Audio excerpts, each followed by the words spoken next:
Bud, who seems to be retired, sure has Boots on his mind, right? Yeah, I know Bud keeps saying he's retired, but also what Bud is not saying, right? He keeps talking about the fight, and that's for a reason. Bud's one of the most competitive people I've ever met, if not the most.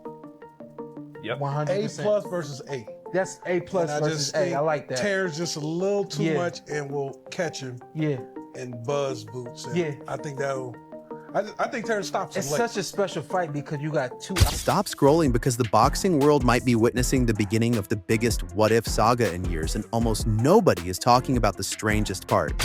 Terence Bud Crawford makes it official, rejects the notion that he could come out of retirement to face Jaron Boots Ennis, stating he really has nothing to prove.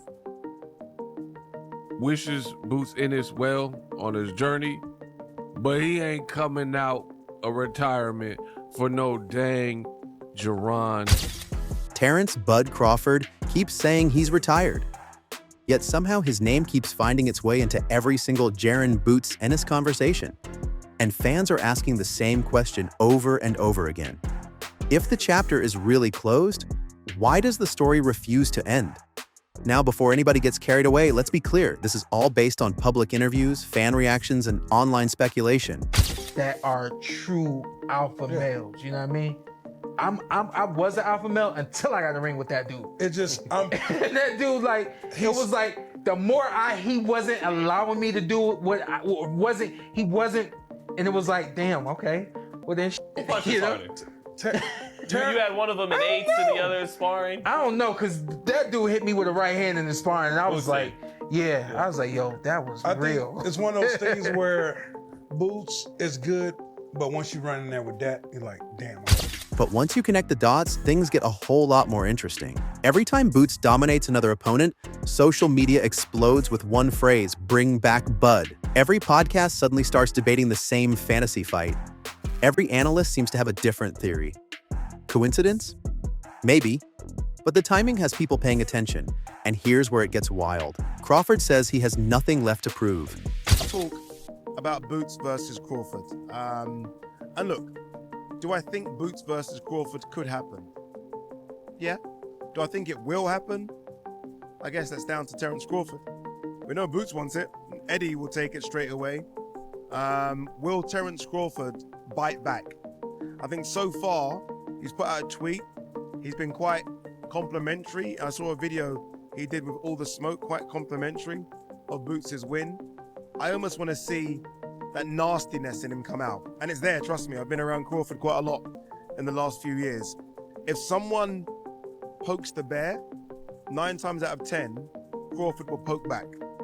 Could this be the 1 time out of 10 where he doesn't? I don't know. I don't want it to be. I've always felt that when Terence Crawford says, I'm not fighting again, obviously, look, he's been doing it for 30 years. Terence Crawford's got 38. He's been boxing since he was 7 or 8. So it could just be a case of, I want to do something different. He travels the world. He's in Tanzania right now. He's enjoying life. But I always felt he retired because where were the challenges? The big challenge was Canelo at 168. He done that. There was no real challenge at 154. He wasn't going to fight Sebastian Fundora or Virgil Ortiz. They weren't really making a play for him. There certainly wasn't challenges at 160. Carlos Adames, Alan Kinali, Hamza Shiraz. Nothing to tempt him. This could be the one. That's a perfectly reasonable position for someone with one of the greatest resumes of his generation. Yet fans aren't treating retirement like the end. They're treating it like an intermission. That's a completely different conversation. Suddenly, every compliment Crawford gives Boots gets dissected frame by frame. He's been talking. That's a lot. I mean, look. Not much. Not talking much. Here's the thing. If Bud is 90% of who he has been, Boots got no wins against Bud. He ain't gonna be. But Bud would beat him up and knock him out. But now Bud's been off for a year. If Bud is off for a year and a half, 2 years, and he's pushing 40, and the thing about Boots is he's a young man with young man reflexes, a sizzling offense. All of a sudden, your body's not responding the way it used to a guy like that. It becomes an interesting matchup. What do you think of this? And there's a reason he's talking about it, all right? Look at what read between. Every reaction becomes body language analysis. Every smile becomes a headline. Reports suggest nothing more than respect, but online speculation turns respect into suspense in record time. Then, Boots steps into interviews with that trademark confidence and starts calling elite names easy work. An interview that he will knock out Bud Crawford. He said easy work. And he also said, and he also said that This ain't Xander's highest, brother. But he's also said that that Bud ducked him. Right, but I'm saying Bud wouldn't even respond to him if he wasn't at least thinking about it a little bit, right? But Bud, he's freshly retired. Right. We're talking about a competitive dog. And we got this guy over here talking crazy, saying that I'm easy work. Yeah. Exactly. I'm gonna sit here and watch it and... Yeah. And the internet immediately loses its mind. Some fans love the swagger. Others think it's the fastest way to wake up a legend who is perfectly happy relaxing. And just when everyone thinks the debate is cooling down, another clip surfaces. Another former champion weighs in. Another podcast goes viral, and somehow we're right back where we started. That's when the boxing community starts sounding less like analysts and more like detectives trying to solve a mystery that might not even exist. One side says Crawford has already conquered everything. The other says... With Boots and Xander is, you know, I felt like Xander the wrong fight. You know, but, you know, a lot of people knew Xander was green and he was taking a fight too soon. But at the same time, you can't exchange with somebody that's faster than you and more athletic than you. So I thought that was the wrong game plan in his own right. You know, Boots is more faster, sharper, especially in the exchanges. And I think that's what led Xander to get hurt the times that he did get hurt, because he got caught with a shot. Because greatness isn't measured by what you've done. It's measured by the challenge you refuse. Fair? Maybe not. Fascinating? Absolutely. Then comes another twist. Boots doesn't act like someone waiting for permission. He talks like someone planning a takeover. Belts. Legacy. Undisputed. He's moving forward whether Crawford returns or not. As inexperienced, like he really just gave his corner the opportunity to do whatever they wanted. That's how I see it. Okay, meaning when he looked over to them? Right. Okay. But that's what you taught. You know, you taught when you get a knockdown or if you get hurt, look at your corner. So I wouldn't say that he quit because he took the big step in getting in there when he didn't have to. How did you think Boots looked? Boots looked like himself. He was sharp, he was explosive, and, you know, the experience that he carried in the ring allowed him to be victorious that night, and his skills and talent. Did you think he would look like that, or did you think he would look better, worse? What were you expecting going in? I wasn't expecting anything. Okay. I was just expecting to watch Xander fight and Boots fight. And that confidence has completely flipped the conversation. Instead of asking whether Boots deserves Bud, fans have started asking whether Bud would still have enough to solve Boots. That's a very different debate. Suddenly, age becomes a headline, activity becomes a headline, timing becomes a headline, and nobody can agree on anything. Then another analyst jumps in and reminds everyone that ring IQ doesn't disappear overnight. Crawford built a reputation by downloading opponents like software updates before completely changing the fight. That's why some believe experience would still outsmart youth. Others argue that youth eventually catches everyone. Neither side backs down. The arguments only get louder. And then here comes the moment nobody expected. Boots' dominant performance gets celebrated across the sport, but instead of ending the discussion, it somehow creates an even bigger one. Some viewers say it proved he's ready for anybody. Others suggest it simply created more questions than answers because every dominant win invites impossible comparisons. Was that performance enough to beat today's champions? Yesterday's legends? The speculation spreads faster than highlights. Meanwhile, every former fighter seems to remember sparring Crawford. I'm gonna ask you some names. I need to know, does easy work pop in your mind or a challenging fight? Xander.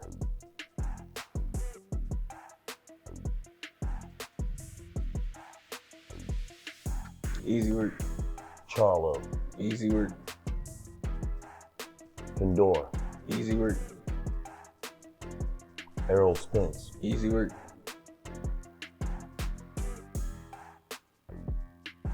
Devin Haney. Easy work. Terence Bud Crawford. Every interview somehow circles back to Bud's timing, Bud's patience, Bud's ability to make elite fighters look ordinary. It's almost like Crawford isn't fighting anymore, but his reputation still is. Think about that for a second. The man may be outside the ropes, yet his shadow keeps showing up inside every conversation. That's rare, really rare. Then social media decides to pour gasoline on the debate. Edits comparing Boots' speed to Crawford's counters, slow motion breakdowns, fantasy scorecards, comment sections turning into digital arenas where everyone suddenly becomes a Hall of Fame strategist. You can practically hear keyboards throwing punches, and this is where things get even stranger. We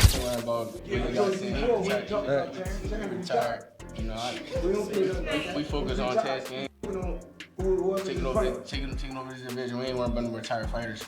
Yeah, y'all keep on throwing Terence up. Terence told you retired. Leave Terence alone. Let him do what he's supposed to do. You know what I mean? Have fun and enjoy his family. Boot. Who that? Guys, all of them. I don't care who makes this. Yeah. And we fighters. Listen, we fighters. We not rappers. Like, you know what I'm saying? Rappers gotta talk. Fighters gotta fight. Let's fight. Why do I gotta call you? You want this man to wake up in the morning and be like, Bud, like, come on, bro. What the is that? You know what I mean? And listen, anybody that tell you, I with Bud Crawford. I with Bud. I think he one of the baddest motherfuckers to ever do it. Reports suggest Crawford is enjoying retirement, traveling, spending time outside the spotlight, and doing exactly what a retired champion is supposed to do. Yet every major Boots performance somehow pulls his name right back into the headlines. It's almost as if retirement isn't winning the publicity battle. Then another public reaction appears. Another respected voice says, I'd still pick Bud. 5 minutes later, someone else confidently says, I don't think he has a glass jaw, Mills. I think that he's an adorable guy, but I think that we overestimated, not we, but just the boxing world just overestimated his size and his fundamentals. I do. I think, and Boots' supposed lack of defense. Xander is the one with the leaky defense. He could not miss him. But Xander was never criticized for his defense. You know what I'm saying, bro? He never gets criticized for his... Have you been seeing a lot of people saying that, why did he fight this type of fight? Yes. Seen him fight? Right. Yes, and I thought he would box more, but you got to remember in the first round, Boots was killing him with the jab. Facts. And he dropped him. So Xander probably said, if I stay on the end of this, he gonna pick me apart all night because he's just too fast and too sharp. Mm-hmm. So he probably said, let me just be bigger and stronger and go to work and try to do what Karen did in the second fight and see if that works, because he was on the end of that hot early, and Boots is so much quicker than he is. He probably said, man, I can't stay out here all night. See, we was talking about the size and the reach and all that kind of stuff. Bro. Boots stops him. Suddenly fans aren't debating facts anymore. They're debating possibilities. And possibilities have a funny way of becoming bigger than reality. Then comes what feels like breaking news, except it's really breaking conversation. Every new interview creates another wave of theories. Every quote gets clipped into 10-second videos. Every sentence becomes fuel for another week of arguments. It's like the fight already exists, just not inside a boxing ring. And here's the biggest twist of all. Maybe the real winner isn't Crawford. Maybe it isn't Boots either. I want to ask you that question first. Can you answer that for me, Boots? If you see this interview and everybody's talking, or Boots fans or whoever it is, and everybody getting mad at me, I'm just asking, if you're the #1 contender for Errol Spence, why would you let Bud Crawford take your spot? Okay. Now, okay. Fine. I commend you on that, because let's just say you wanted those guys to fight for that way you can be undisputed. Okay, I'm going to let those guys fight because, I want to be undisputed. Okay, so we let you slide on that. Okay. Now, when this fight is made, just like most big fights, there's usually a rematch clause, okay? So with these type of superstar fighters, we know their fight infrequently. They fight less. They're not gonna. It's not gonna be immediate. It's not gonna be. So, let's say they fight. How much do you think the time would be for the rematch to happen? Because, like I said, it was a huge fight, right? Maybe it's boxing itself. Think about it. One retired champion, one rising superstar, 0 official negotiations. Yet millions of people are discussing the matchup like tickets already went on sale. That's the kind of storytelling this sport thrives on. The mystery becomes the attraction. The unanswered question becomes the main event. The debate refuses to retire even if one of the fighters has. Then the internet starts asking another question that changes everything. What if Crawford never comes back? Not because he can't, not because he's afraid, simply because he accomplished everything he wanted. Hey, Unc, he taking a lot of punishment in there, man. He taking a lot of punishment in there. Well, let me know when to go, Unc. Go ahead. All I'm gonna say is this: when he came, when he switched, he started out in Orthodox because he's an Orthodox fighter. Yes. He went to Southpaw. Ocho, every lead left he threw, he landed it. He was like, damn, 100%. I'm talking about blush. I'm like, damn, Sandy, he doing all this, his head still. It's like, you know how they move that ball and they be punching that ball and be going back and forth? Yeah. That's Xander's head. Shoulders moving, head right there. Ping, right there. Ping, Hey. But Boots took a little beating too now. Hey, Joe, that third round. Come on. That third round, I mean, Boots said it. Boots said it, when he talked to the commentator after the fight in that third round, I got a little bit lazy with my defense. Now he took some shots, Unc and Joe, but most of the time he rolled with him. But at that third round, and I'm surprised at Xander. Also that Boots being the puncher that he is, Xander chose to just stay in the pocket and just. Man. You better get out of range or move your head. I do both. Get out of range and move your damn head. And then we have pros analyzing Ennis's recent performance. Here's my reaction to Jaron Boots Ennis stopping Xander Zayas in the 7th round. Great performance. I want to salute both of the fighters for putting it all on the line. Their undefeated records on the line. The young Puerto Rican unified champion, stepped up in competition when it came down to Jaron Boots Ennis. Lots of people believe that he is the phenom in boxing, the upcoming star in boxing. But was this performance that catapulted him for that? Well, first round, drops him. Second round, beats him. I say third round and fourth round, I felt like Xander Zayas had lots of success in those rounds. I felt like he hurt Jaron Boots Ennis. I've seen Jaron Boots Ennis clinch. That possibility completely reshapes the conversation. Suddenly, Boots isn't chasing one man anymore. He's chasing a legacy that keeps growing whether its owner fights again or not. That's an entirely different challenge. And maybe that's why emotions keep running so high. Fans aren't just arguing about a fight. They're arguing about eras, about greatness, about timing, about whether legends should protect their ending or risk rewriting it one more time. That's why every interview feels bigger than an interview. Every quote feels heavier than a quote. Every compliment somehow sounds like a challenge even when it probably isn't. That's the magic and the chaos of boxing. So here's the question nobody seems able to answer. Is Crawford's retirement the final chapter? Or is it the perfect ending precisely because everyone keeps imagining one more page? And if Boots keeps dominating every name placed in front of him, does the public pressure become impossible to ignore? Or does the mystery become even more valuable than the fight itself? One thing is certain, the conversation refuses to disappear, the speculation refuses to slow down, and every new performance adds another piece to a puzzle that may never be fully solved. So now it's your turn. If the phone rang tomorrow and one final blockbuster showdown suddenly became possible, would you want Terence Crawford to return for one last dance with Jaron Boots Ennis? Or has the greatest fight become the one that exists only in our imagination?